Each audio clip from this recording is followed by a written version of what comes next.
નમસ્કાર, આપ જોઈ રહ્યા છો સ્પાર્ક ટુડે ન્યૂઝ। ભાવનગરમાં પરંપરાગત રીતે ભગવાન જગન્નાથજીની 40મી રથયાત્રા ભગવાન જગન્નાથજી મંદિરેથી પ્રસ્થાન કરાયું।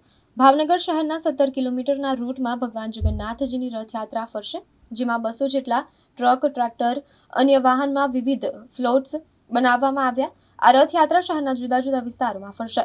ભાવનગરમાં ભગવાન જગન્નાથજીની રથયાત્રાનું ભાવનગરના મહારાજા વિજય રાજસિંહજી ગોહિલના હસ્તે પરંપરાગત રીતે સોનાના સાવરણાથી શેડાપુરા અને પહિંદ વિધિ કરવામાં આવી। આ પ્રસ્થાન કાર્યક્રમમાં ભાવનગરના સાંસદ અને કેન્દ્રીય રાજ્યમંત્રી નીમુબેન બાભણિયા, ભાવનગરના ધારાસભ્યો, મેયર, સ્ટેન્ડિંગ કમિટીના ચેરમેન સહિતના મહાનુભાવો ઉપસ્થિત રહ્યા હતા।